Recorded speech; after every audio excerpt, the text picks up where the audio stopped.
Bulan hurum itu ada 4. 1 Dzulqa'dah, 2 Dzulhijjah, 3 Al-Muharram, yang keempat bulan Rajab. Kalau Anda kerjakan amal soleh, maka status pahalanya naik di bulan-bulan itu. Jadi kalau sekarang Anda sholat, pahalanya bertambah. Kalau sekarang Anda misalnya baca Quran, pahalanya bertambah. Kalau sekarang misalnya Anda infak, pahalanya bertambah. Mumpung masih ada waktunya, ayo tingkatkan. Dan berita baiknya, kalau ada orang berkata, ya Rasulullah, kalau saya masih belajar, masih terbata-bata bacaannya, ya, hurufnya, mengejanya masih susah. Masya Allah, hadisnya di kitab yang sama, nomor hadis 2920. Walladzi yatata'ta'. Adapun orang yang terbata-bata saat dia mulai belajar membaca, wa huwa syaqqun 'alaihi. Sudah terbata-bata, sulit mengeja hurufnya. Ya. Orang lain mengucapkan misalnya a'udzu, dia sulit mengucapkannya a'udzu. Masya Allah, falahu ajran. Kata Nabi, orang ini minimal dapat 2 kali pahala orang yang lancar. 2 kali pahala, Masya Allah. Kalau tadi alif lam mim, yang lancar dapat berapa? 30. Yang nggak lancar misalnya dia ulang alif lam mim, dia ulang lagi alif lam mim, minimal dapat berapa? 60. Ustaz, kalau begitu saya nggak lancar aja bacanya ya. Itu keliru. Itu keliru ya. Insyaallah. Jadi maksudnya setiap kali dia mengulang dia dapat pahalanya. Ya, setiap mengulang tambah lagi, setiap mengulang tambah lagi. Jadi ibu dan bapak sekalian, kalau Nabi sudah menawarkan, antum nggak lancar saja, pahala dilipat gandakan. Kalau dengan semua motivasi itu belum tersentuh juga baca Quran, ya subhanallah, dengan cara apa lagi mesti dimotivasi? Dengan cara apa lagi? Ya, pahala sudah digandakan, kebaikan diliputkan, belum tersentuh juga. Berapa lama lagi waktu yang dibutuhkan untuk memotivasi kita mau baca Quran? Ya. Karena itu terakhir tadi pagi saya sampaikan di salah satu masjid di Baitur Rahim, Masya Allah, normalnya setiap muslim itu mesti baca Quran. Mesti baca Quran dalam sehari. Kalau bapak ibu sehari misalnya, biasanya cuma 1 juz, pindah jadi 1 robo'. Biasa 1 robo', 1 ain, pindah jadi 1 halaman. Biasa 1 halaman cuma 10 ayat. Biasa 10 ayat, nggak sempat sibuk, cuma 1 ayat. Bahkan satu kali sibuk misalnya sama sekali nggak baca Quran. Kalau dalam sehari tidak mampu baca Quran, caranya begini. Malam-malam bangun, 1:30, jangan tahajud dulu. Bawa mushaf kita, masuk ke ruangan tengah, buka mushafnya, lalu katakan pada diri kita, ya Allah, dosa apa saya nggak bisa baca Quran? Karena tidak mungkin ada muslim tidak mau baca Quran kecuali ada sekat dalam jiwanya. Itu yang perlu dikeluarkan. Ya. Sehari mesti baca kita, sehari itu Quran mesti baca, walaupun cuma 1 ayat. Ya, Insya Allah. Nah, yang kedua bisa juga dengan qiraah sudah kita lakukan, lancar bacanya, maka levelnya naikkan. Jangan cuma sekedar baca tapi pahami. Disebut dengan tilawah. Tilawah Al-Quran. Tilawah Al-Quran. Saya sudah uraikan dengan sangat rinci di pertemuan lalu. Sekarang saya berikan cara singkatnya saja. Ya. Antum kalau mau tilawah Quran, cara terbaiknya itu ada 2 metode. Ya, ada 2 metode. Metode pertama, ya, biasanya para sahabat ya, membaca 5 ayat terlebih dahulu. Ya. Misal Al-Baqarah alif lam mim sampai dengan ulaika ada hudam min rabbihim wa ulaika humul muflihun. Dibaca 5 ayat ini, dipahami artinya, lalu coba diamalkan. Belum sanggup mengamalkan, ya berhenti dulu di situ. Ya, lalu lanjutkan lagi. Masya Allah. Ini metode yang pertama. Metode yang kedua, ini yang didukung oleh para ulama saat ini, Masya Allah. Ya. Yang paling bagus, keluarkan bimbingan Quran itu secara tematik. Karena bimbingan kehidupan kita, semua ada di Quran. Misal, saya beri contoh. Ada yang sudah berumah tangga, jadi suami, jadi istri selama puluhan tahun. Ya. Pernahkah Anda mengeluarkan dalam Al-Quran tuntunan menjadi suami yang baik? Ibu mengeluarkan ayat-ayat tuntunan menjadi istri yang baik. Jangan-jangan puluhan tahun atau belasan tahun atau bertahun-tahun sudah merasa menjadi suami yang baik, tapi menurut Allah belum. Ibu merasa menjadi istri yang baik, menurut Allah belum. Apa antum nggak punya waktu mengeluarkan sebagian saja selama sebulan tilawah dengan istri di rumah? Masya Allah. Ya. Tanyakan pada istri kita, Ma, ini yang petunjuk Quran, sudahkah papa sesuai? Ya. Pa, ini juga petunjuk tentang mama, sudahkah mama sesuai? Kan indah kehidupan itu, Masya Allah. Ya. Antum selesai itu, ada semuanya di Quran. Ya. Bimbingan dalam bekerja, saat sulit ada doanya. Saat sakit pun, Masya Allah, dari mulai sakit yang ringan, surah Asy-Syu'ara, ayat 78 sampai dengan 80. Ya. Doanya Nabi Ibrahim saat sakit ringan itu. Masya Allah. Walladzi khalaqani wa yahdini. Dialah Allah yang menciptakan saya, kemudian memberi petunjuk. Dialah yang memberi makan saya, memberi minum saya. Wa idza maridtu, kalau saya sakit sekarang pun, fahuwa yashfini, pasti Allah sembuhkan, pasti Allah sembuhkan. Ada itu bimbingannya. Masya Allah. Ya. Di saat pulang kerja Pak, Bapak sakit kepala, sakit perut, ya sakit kaki yang ringan-ringan. Kenapa nggak sambil dipegang, bimbingannya dibaca? Wa idza maridtu ya Allah, saya sudah berikhtiar dalam kebaikan karenamu. Sekarang saya agak terasa sakit, pasti Engkau sembuhkan. Ya. Masya Allah, hidup semua dengan Quran itu. Saat sakit parah pun ada, Al-Anbiya ayat 83 sampai dengan 84. Ya. Saat antum punya kesulitan yang luar biasa di kantor, di rumah tangga, gelap mata kita, Al-Anbiya 87, 88. Ya, Masya Allah. Anak-anak kita mulai belajar, At-Taubah ayat 122. Mulai dididik di rumah, ada lagi misalnya Luqman ayat 13 sampai ayat 19. Masya Allah. Itu anak baru satu. Kalau anaknya lebih daripada satu, Yusuf, ya, Yusuf, Quran surah 12, Masya Allah. Dari mulai ayat yang ketiga sampai ayat 29-nya, lengkap semua. Kenapa Anda dalam sebulan nggak keluarkan? Hari ini belajar menjadi suami yang baik, besok belajar menjadi ayah yang baik, besok menjadi pebisnis yang baik, anak kita menjadi siswa yang baik, semuanya ada. Cuma kita terlalu sibuk dengan dunia dan bacaan-bacaan yang lainnya, petunjuk yang hakiki tidak kita baca. Itulah tilawah Al-Quran. Nah, kemarin pertemuan lalu kita berhenti pada satu tantangan dari Allah. Kalau cuma tilawah mushafnya dipegang, kemana-mana agak susah, berat. Ke pasar bawa mushaf, susah. Ya. Sekarang di bis bawa mushaf agak susah. Bahkan Masya Allah, di beberapa tempat masuk pesawat buka mushaf, pesawatnya balik lagi itu. Ya, Masya Allah ya, saking orang tidak tahunya tentang Islam. Saya tidak mengatakan tidak suka, saking tidak tahunya tentang Islam dan keutamaan Quran, orang di pesawat buka mushaf, balik lagi pesawatnya. Ya. Karena ada aduan dikiranya itu panduan teror, ya, Masya Allah. Padahal belum dilihat bagaimana isinya, bagaimana keindahannya. Nah, Bapak Ibu sekalian, supaya tidak susah, maka Allah tawarkan untuk mudah dihafalkannya. Untuk mudah dihafalkannya. Di situ kita berhenti dan di sini saya akan mengingatkan. Maaf, insya Allah saya tidak lupa. Dan rekamannya juga ada, ya. Kita punya tugas dari bulan kemarin, hari ini 40 ayat. Saya yang khusnuzan pada Allah karena syaratnya tidak mungkin masuk ke masjid kecuali ayatnya sudah dihafalkan, insyaallah. Sudah hafal Qurannya? Sudah mulai menghafal? Kalau Anda menghafal kurang dari 40 ayat, artinya berhasil itu hafalannya.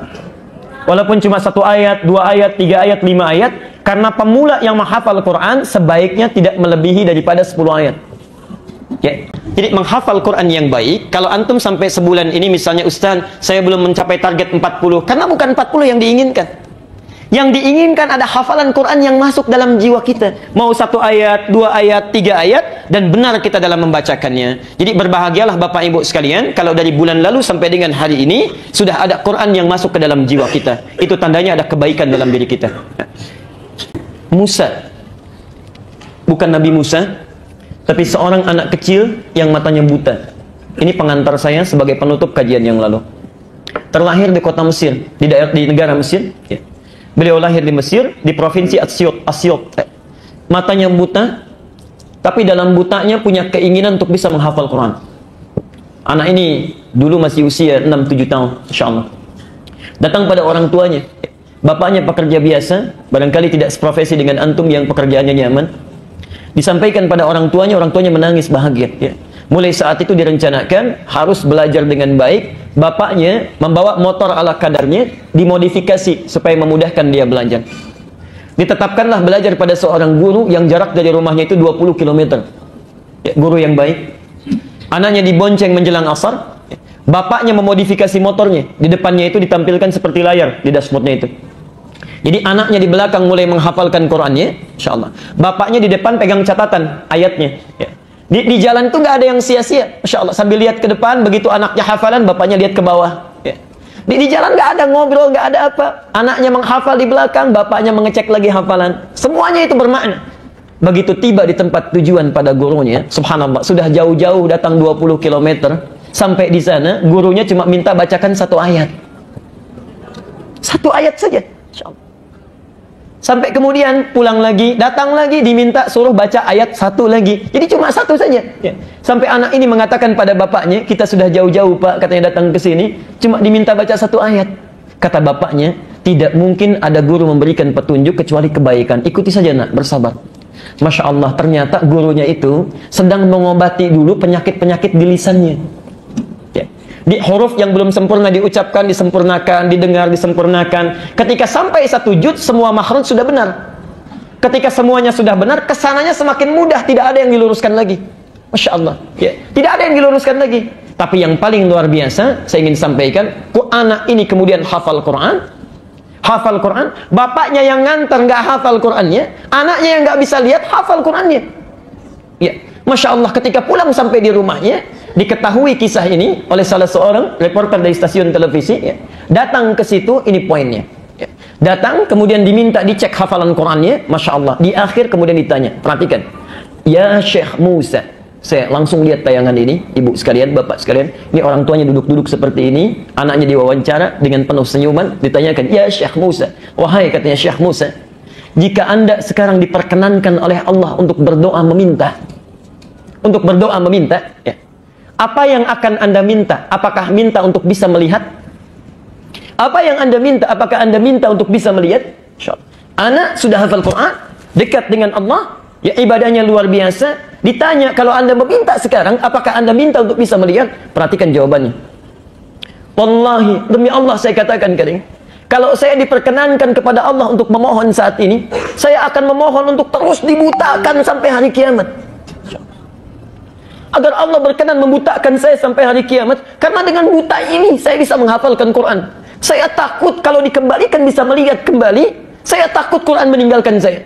Ini kalimat yang pertama, ya. Dan yang kedua, perhatikan, belum selesai kalimatnya. Dan demi Allah saya katakan, Quran ini akan saya bawa menghadap kepada Allah. Saat saya sendirian menghadap kepadanya, lalu saya katakan, ya Allah, saya sudah berusaha untuk menghafalkan Quran saya, maka mohon ringankan azab saya kalau saya mesti dihukum di akhirat ini dengan Quran yang telah saya hafalkan. InsyaAllah. Musa, saya telah berusaha menghafalkan Quran saya, maka mohon ringankan azab saya kalau saya mesti dihukum di akhirat ini dengan Quran yang telah saya hafalkan. InsyaAllah.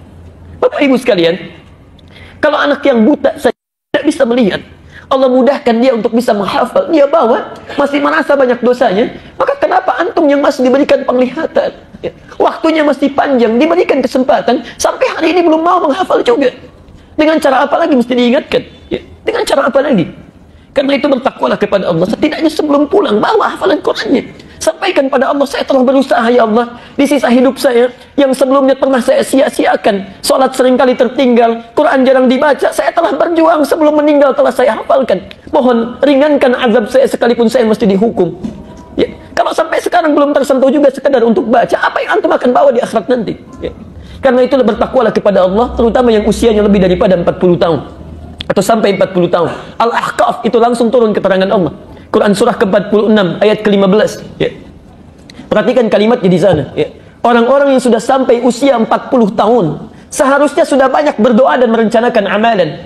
Qala Rabbi auzi'ni an ashkura ni'mataka allati an'amta 'alayya wa 'ala walidayya wa an a'mala salihan tardah. Wa an a'mala salihan tardah. Lihat sindirannya di ayat ini. Lihat ya, saya katakan sindiran dalam tanda petik.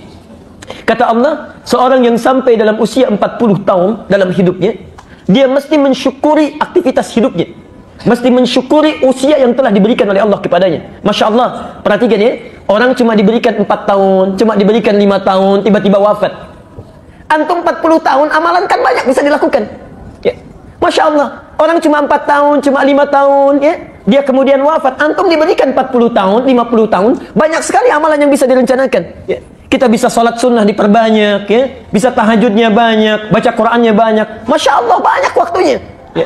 Maka dari itu kata Al-Quran, kalau sudah sampai usia itu, perbanyak doa untuk bersyukur. Rabbi auzi'ni an ashkara ni'mataka allati an'amta 'alayya. Duhai Allah, bimbing saya untuk bisa mensyukuri nikmatmu yang telah Engkau berikan kepada saya. Wa 'ala walidayya, dan pada ibu bapak saya yang telah melahirkan saya, merawat saya sampai saya tiba di usia ini. Tapi yang paling menarik, perhatikan. Tidak ditutup sampai di sini, kata Al-Quran, wa an a'mala salihan tardah. Dan tolong bimbing saya untuk memperbaiki aktivitas hidup saya yang lebih Engkau ridhai. Nah, kalimat terakhir ini itu sindiran dari Quran. Seakan-akan mengatakan, hei, ada hambaku yang sudah diberikan usia sampai 40 tahun, tapi hidupnya itu sia-sia. Amalnya tidak Allah ridhai. Ya. Masya Allah, anak usia 4 tahun di Palestina sudah hafal 10-15 juz Quran. Ini 40 tahun, 1 juz pun belum hafal, kemana aja?